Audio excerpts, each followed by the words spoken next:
The Mueller Report's about to come out, and people like Steve King are talking about civil war. Do these guys realize that a civil war is literally when people are killing their next-door neighbors or their family members? It's the only kind of war where that happens. Check out our discussion of this. Leave your comments, and don't forget to subscribe. Is Trump encouraging violence? I mean, we all get it that he's encouraging violence. He's refusing to condemn basically the, this shooter in New Zealand, refusing to reach out to the Muslims, as the Prime Minister of New Zealand specifically asked him to do in their telephone conversation. He continues to, shout out to his white racist base. But how much of this is tied to the Mueller report? I'm beginning to think that a lot of it is, frankly. That we may be on the verge of seeing the Mueller report at the same time that Steve King is encouraging Trump followers to prepare for a civil war, saying that Steve King and Trump's side have 8 trillion bullets. I mean, think about that. A civil war is the only kind of war where literally neighbors kill their neighbors, family members murder family members, all in the name of politics. We refer to the Rwandan genocide as a genocide. Well, it was, but it was also a civil war. And this is what Steve King seems to be calling for. And not even subtly. And even Trump is talking about how he's got the cops and the bikers. And frankly, if Oregon's experience is any indication, where the local police here in Portland were actually conspiring with the Proud Boys, this right-wing group here, in some of the street protests, Trump is right. He does have the cops. So how do we respond? I mean, do we prepare for war and get ready to kill our neighbors when they show up at our house with an AR-15? That seems insane to me. In any other time in our lifetimes, even suggesting such a thing would have been considered insane.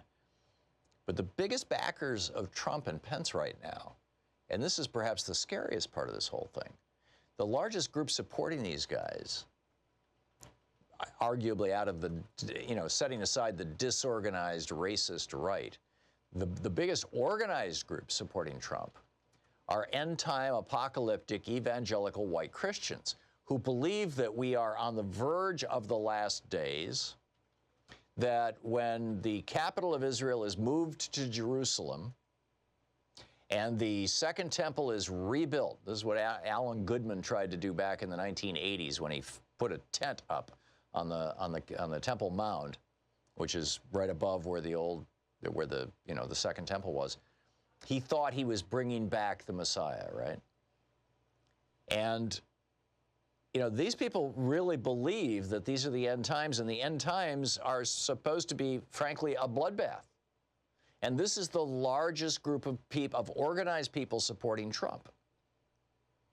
So how do we stop this rhetoric from the religious apocalyptic right about how death and destruction is exactly what God wants, and Donald Trump is their Cyrus, their man? How do we stop the rhetoric from that would be the Mike Pence apocalyptic right? How do we stop the rhetoric or respond to the rhetoric? I don't know that we can stop it. Respond to the rhetoric from the Steve Bannon right that as America is becoming more diverse and as we become more accepting of people who are not straight white men, that we are somehow hurting all these straight white men in a way that is causing them to buy guns and get ready for the end. I mean, this is what Steve Bannon is whipping up, not just here in the United States, but across Europe. And not just him. I mean, this whole group. How do we marginalize that kind of rhetoric when the guy in the White House keeps whipping it up? And when the Mueller report comes out, is it possible that if Donald Trump puts civil war, without necessarily using those words, but basically, I mean, he just said it, right? I've got the army, the police, and the bikers. And then Steve King comes out and, yeah, we've got 8 trillion more bullets. If this is Trump's re-election campaign to have a civil war, or if this is his get-out-of-jail campaign, or if this is actually representing a large portion of the American electorate, And it appears to be. I mean, you know, CNN just had a chyron a little bit ago that said that more and more Republicans say that they are proud of Donald Trump as their president. How do we cut through this? Or is this the new normal? I mean, can we expect more and more Donald Trump kind of presidents? Do you think that we're actually at a risk for civil war? I'm frankly rather skeptical about that. Louise and I went to a homeowners association meeting last night. And, you know, some of our neighbors, I'm sure, I mean, in fact, I'd be willing to bet, knowing who they are, that they're Trump supporters. I'm not. But we can get together and talk about, you know, are we going to paint our houses? I mean, you know, it's like, this is like, we can be human beings to each other.